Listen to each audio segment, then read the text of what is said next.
Most engineers never move past $150,000. They stay there for years, not because they stop improving, because the system stops moving them up. What looks like progress early turns into stability later, and stability becomes a ceiling. The plateau is not a phase. It is where most careers settle.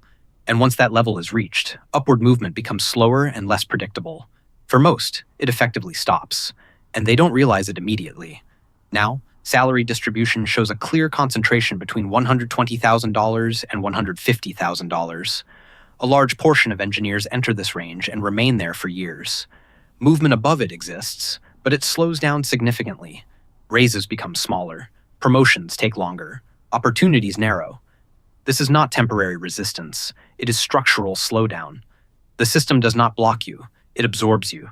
And once absorbed, movement becomes incremental rather than transformative. Now, market demand explains part of this. Companies need engineers at this level to maintain systems, ship features, and keep operations running. These roles are stable and necessary, but they are not designed to scale upward.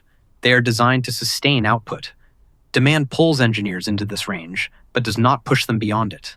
The same force that creates opportunity also creates limits.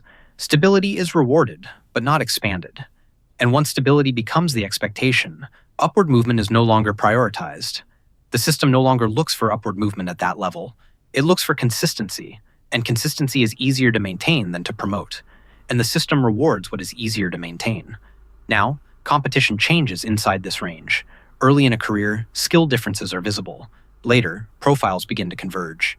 Engineers at $150,000 often have similar experience, similar tools, and similar responsibilities. Differentiation becomes harder over time. You are no longer competing to enter the market. You are competing to move beyond it.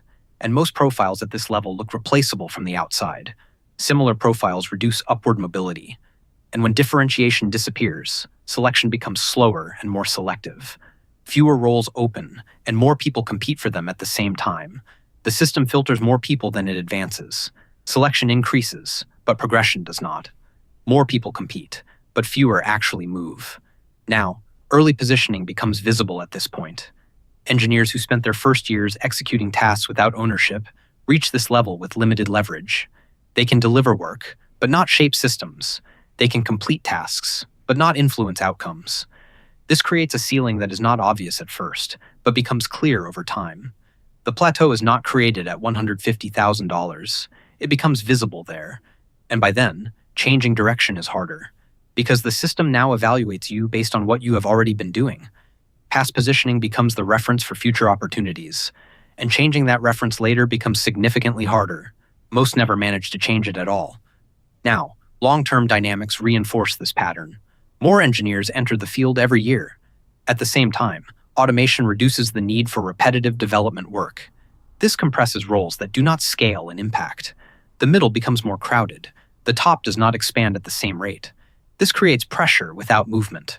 Growth continues, but mostly inside the same range. Expansion becomes horizontal, not vertical.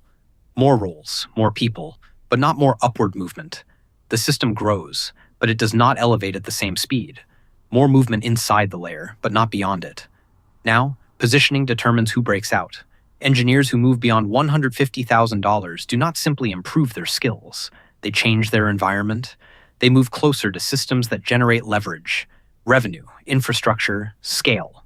They increase visibility and decision-making authority. They shift from execution to ownership. The difference is not effort, it is alignment. Without that shift, improvement does not translate into higher income.